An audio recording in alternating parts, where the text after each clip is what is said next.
is almost too great for her to bear, seeing no other way to engage too late. She then scores herself a free shotgun, and the two begin their pursuit in the dead Ranger's Jeep. Did Ashley forget this would happen when she stopped Tom from shooting the Ranger? Obviously, one of them was going to explode unless they killed someone else. You know, like she did just now. Kind of makes her previous actions entirely pointless. At least Tom is honest and consistent about the situation. Now Ashley and Tom don't have the game board, which means they have no idea if they've killed enough people. Alternatively, she could trust Tom and Beth to finish the game single-handedly. If she lets Tyler die, the now-alive Ranger will testify that Ashley was held at gunpoint by Tom, and that Tyler spontaneously died for no reason. None of the murders up to this point, or ones carried out by Tom and Beth, will be linked to her. By letting Tom and Beth take all the blame, she can win and not go to prison. As for the Ranger, I would not have left Ashley out of my eyesight while holding the crowbar like that. There's nothing about Tyler's pumped up red face that suggests I could do anything about it, so putting the gun down to render aid is pointless anyways. Back in the pizza mobile, the board comes to life with another one down. Beth thinks that Ashley and Tyler might have killed the Ranger to save their own skins, but are unaware that they're being pursued. After a brief drive, they reach their destination, a palliative care facility. With the end of their nightmare just a few feet away, the two share a 52-second Lannister before beginning their assault on the treatment center. What follows is a montage of Tom and Beth shooting, stabbing, and otherwise butchering their way through 15 unsuspecting people. Seriously? Your heads could explode at any moment, and you're really going to pause for an incestuous makeout session? What if someone sees you standing in front, holding a handgun and locks the place down? The active shooter precautions for hospitals is for everyone to duck into the nearest patient room and barricade the door with the patient's beds or other heavy objects, and hide behind cover until help arrives. This would make their job of killing tax worries. Tax that you file for less and get your maximum refund. You're gonna need this. Okay. Yeah. Switch to Tax Act and start for free. You will pay for the sins made by our elders.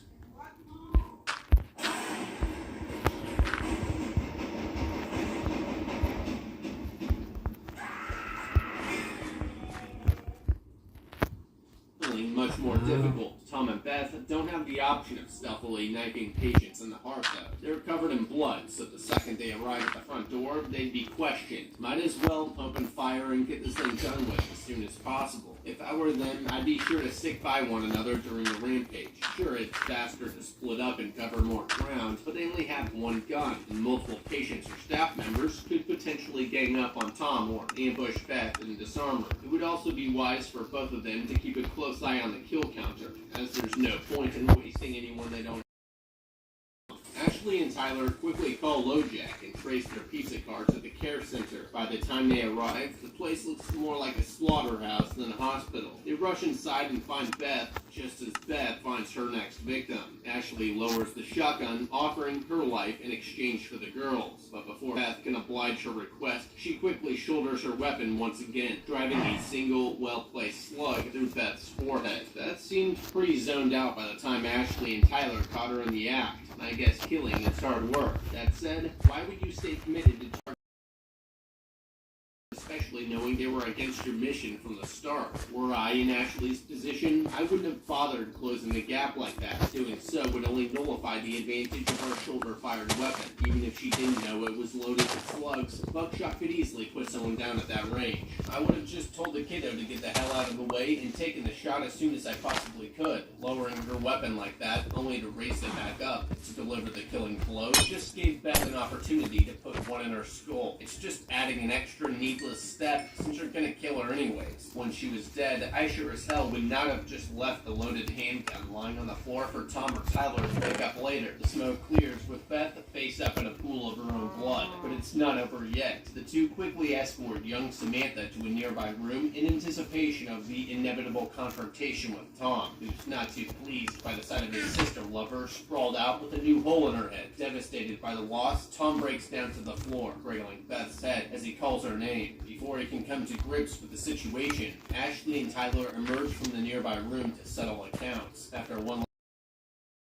combat. The two men claw desperately at one another while Ashley stands and watches from a distance. Tyler forces his thumbs through the skin on his opponent's throat. Tom tries in vain to fend off the attack, but it's too late. Just like so many others before him, the game board lights up to announce his death, dropping the kill count from 2 down to 1. If I was Tom, I'd have immediately gone for the gun and started a firefight. If I was Tyler, I'd have sucker punched Ashley, taken her shotgun, and killed them both. If I was Ashley, I'd have smoked them both while they were in a scuffle, so none of them had a chance to use the pistol against me. Plus, we're still on the clock, and as soon as the cops arrive, we won't have a chance to complete the murders before two of us lose our heads. In their moment of triumph, Ashley reveals what she's learned from this ordeal, that our lives are short, insignificant things with no real destiny other than death. She goes on to say that despite our best efforts to help others and improve the world, the only way to truly win is to die. She then decides she's happy taking second place. He pumps 3 rifled slugs into Tyler's abdomen. With this final betrayal, the kill counter reaches 0, and Ashley's proclaimed the winner of the game of death as a token of victory, or perhaps a final insult. The board produces a small white card for her to take, stained red with combined blood of her fellow players. Before she can put it on the gram, several state troopers responding to the massacre come barging through a nearby set of doors. With no other options, Ashley slowly drops to her knees and awaits her fate. All I can say is, Tyler was a dumb son of a bitch for trusting Ashley. Of course, if the game came down to the two of you, she'd kill you. That's like the second rule. Don't be unarmed and expendable. The first rule is to be the one with the gun. Tyler should have realized already from Ashley's lack of help during the confrontation, and from her hypocritical murder of the sheriff, while simultaneously preaching killing the innocent is wrong, that she could turn on him at any moment, and especially near the end of the game. Depending on whichever was the closest, he should have immediately panic kill Samantha to end the game. As for Ashley, well played. Fast forward a while and it's Christmas. Reminisce over each of the corresponding cases. For the final gift, he hands out an octagon-shaped present. The receiving trooper opens it to find none other than the game of death, still wearing the blood of its previous owners. Remembering the wild series of events leading up to its acquisition, he casually asks if anyone wants to play. The movie ends. It goes without saying, only a trash-tier law enforcement agency would pass out blood-stained evidence as Christmas gifts. Although I imagine it'll be a lot easier for them to get through the game, given they have the guns, the badges, and the responsibility for investigating the murders. The good news is that the ensuing carnage will give Ashley solid evidence that she was acting under duress. The bad news is that duress often is not an appropriate defense for murder. States generally have found that killing someone else to avoid being killed is not a sufficient excuse for homicide. Result in death or serious bodily harm. 2, if they were fearful the person would actually cause them such harm. And 3, there was no other reasonable way to avoid the potential harm other than committing an illegal act. However, I'd say we fulfill this criteria pretty well. Well enough to stay out of jail? No, not for Tom and Beth have they finished the game and survived. Based on their America's Dairyland license plate, they committed these murders in Wisconsin. At best, they get crimes reduced to second-degree intentional homicide, aka voluntary manslaughter, which is a Class D felony punished by up to 60 years in prison. You'd be hard-pressed to find a jury who'd let you off with less than that. I'm not a lawyer, but strategically massacring 20 innocent people isn't a good look. Ashley had the best chance since she murdered the fewest and tracked down Tom and Beth to stop them from murdering more. Ultimately, the only way all the players and innocent victims could have survived is by avoiding the game of death entirely. As I stated earlier, Matt and Kenny were pretty much already dead the moment they started playing, and Mary Ann's unwillingness to participate meant she could only survive if her friends kept up the body count. Had Tom taken our advice, committed the murder spree strategically while limiting witnesses and destroying evidence, they might be able to slip the murder charges. Unlikely though. Fleeing to Mexico is, unfortunately, not really a viable option. They have a lot of money with them. Also because they live in Wisconsin, which is pretty far from Mexico. And because the U.S. and Mexico have extradition treaties. Between 2003 and 2011, 2,000 felon fugitives were returned to the U.S. Now, there is a chance that they will be able to pull it off, but realistically, they were doomed the moment they started the game. Their only hope is for the charges to be reduced by proving that they were under duress from the game, which wouldn't be hard to do, but how much this reduced our sentence comes down to the nature and number of killings we could be charged with. Ashley is probably the only one that could have gotten off clean had she played her cards right. If she had just let Tyler Tyler die in front of the Ranger and given up on the game entirely, Tom and Beth would have likely killed enough people to palliative care center to run out the counter and take all the blame. It's clear Tyler didn't see Ashley's betrayal coming, even though her stance on killing the innocent wasn't entirely consistent. That said, is it possible she was playing 5D chess the whole time, or was her decision to kill Tyler purely brought on by the realization that they were down to the last kill? Let me know what you think in the comments. In the end, I think the death game from Game of Death was unbeatable. Thanks for watching, and remember, don't play old mysterious board games.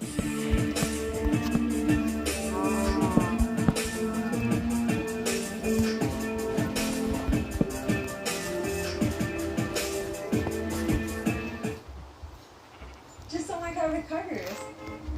Yeah, you did. Car gurus. Get the best offer for your car.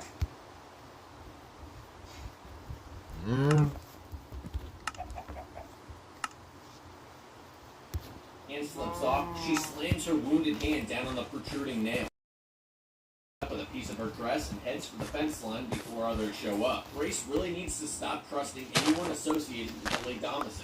Everyone should be treated as a threat from now on. Leaving 10 to 15 feet to the ground in front of a giant window is dangerous. Not only could she have twisted an ankle, putting herself at an even worse disadvantage, but if Fitch or anyone else was looking out that window at that moment, she'd have been caught. When Grace was cut off in the courtyard by Georgie with a flashlight, she should have stayed put, kept behind the tree out of his view by watching where his light was shining. Georgie was most likely heading over to the stable to search it since it's an obvious hiding spot. It was stupid of Grace to run over to it, but not as stupid as revealing herself to Georgie. The Adamises should have done a much better job of disposing of the body. If anyone got suspicious of why multiple people went missing the night of their wedding at the Ladamas mansion, this would have been one of the places that they'd check. Grace was lucky that she was able to make it out of the pit on that old ladder. When she got out, she should have thrown Georgie in the hole and taken his gun. It was the same pepper box that Emily had. There might still be ammo in it. Even if there isn't, it could still be used to scare off the Ladamases. Charity sees Grace run from the stables and takes a shot with her harpoon gun from the mansion terrace, which totally misses. Grace makes it to the fence line, but she's too weak and wounded to climb it. There's a broken piece of the fence that she's able to fully snap off, creating an opening barely large enough for her to squeeze through. She makes it through to the other side, gashing herself in the process. Grace then tries to flag down a car, but they speed off, yelling at her to get out of the road. Grace understandably gets a bit upset. Catching a ride isn't working, so she runs off into the nearby woods. Stevens drives by shortly after and sees the broken fence. He reports back to the family saying that Grace fled into the woods, but that he will find her and fix the broken fence in the morning, of course. Meanwhile, Alex finally regains consciousness. Realizing Grace must be in danger, he starts trying to saw his handcuffs through the bed frame. The butler finds Grace running through the forest. He runs her down with his car, tackles her to the ground, and tries to shoot her with his tranquilizer gun. Grace knocks it out of his hands, gouges his eye and burnt face, then chokes him out with her dress and waist ribbon. She jumps into the car, peels out, and hits the OnStar button to call for help. The attendant is a useless NPC that, despite her cries that people are trying to kill her, tells her that the car was reported stolen, so they have to shut it down. Grace puts her head down, thinking the police must surely still be on their way. Stevens catches up to her before they arrive, breaks the window, and shoots her with a tranquilizer dart.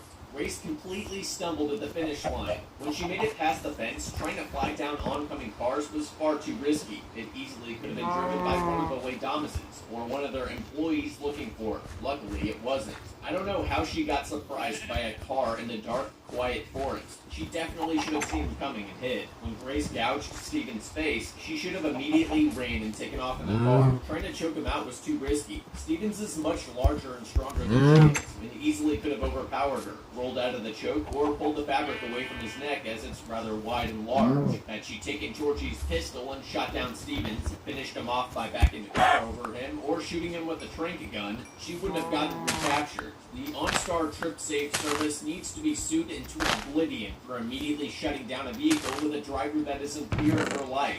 Waiting in the shutdown car was a she should have been obvious.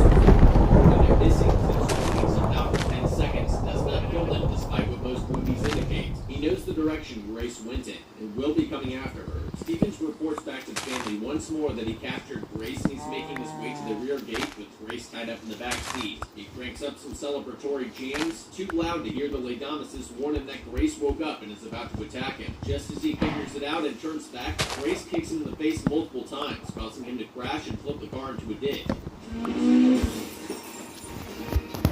Grace wakes up before Stevens climbs out of the car. Before she can run away, Daniel finds her. Daniel doesn't want to kill her, but he has no choice. Nemesis God will watch her and take her back to the sacrificial chamber. Stevens should have anticipated how long the tranquilizer would have lasted. Hog tied her so she couldn't kick, and had the family meet him en route to escort him in case Grace got free again. I don't think Grace popping the door and rolling out of the moving car would have worked out.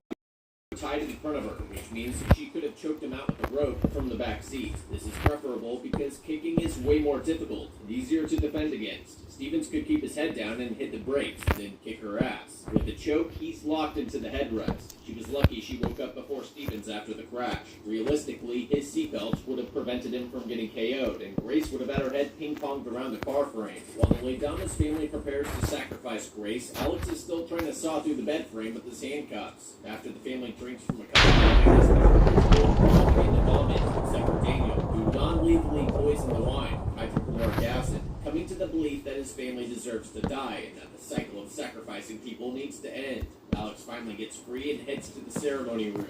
Daniel frees Grace and they attempt to leave the house. They get caught by his wife Charity, who, not wanting to lose her life and riches, fatally shoots him in the neck.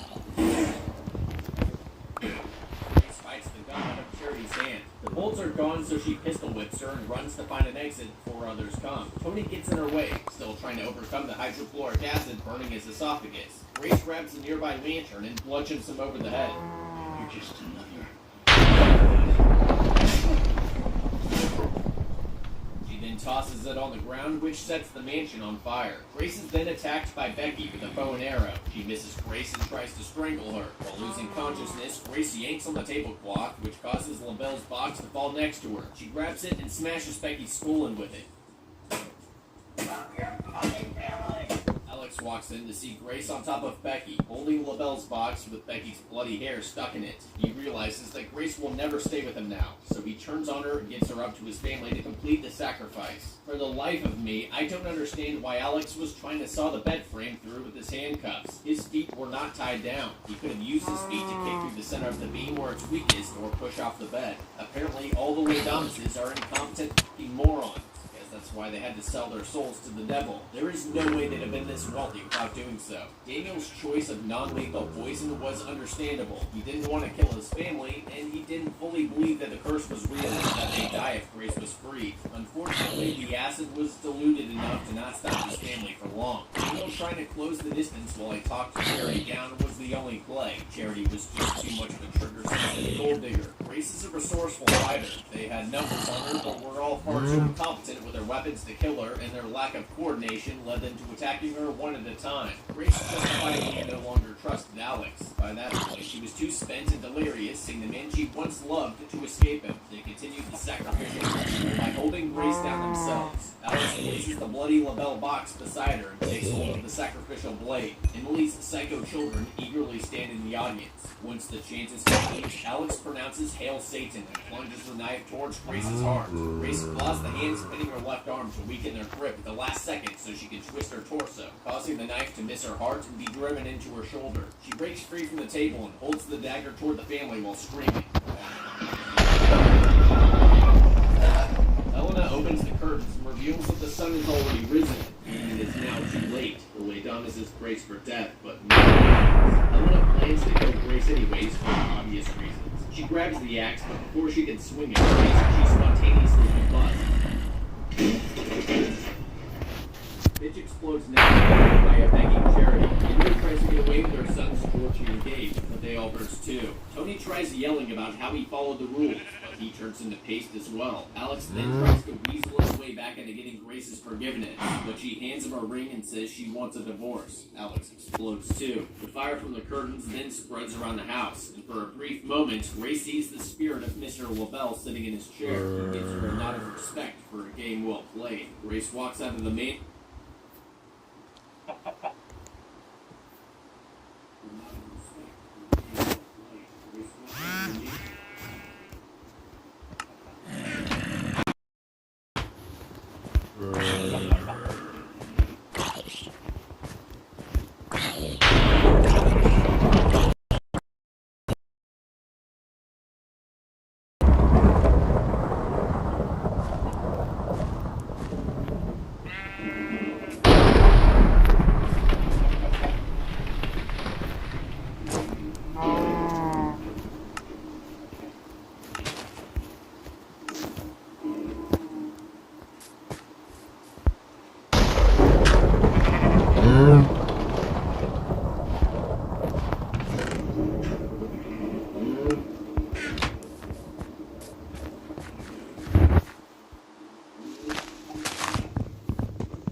No.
Oh.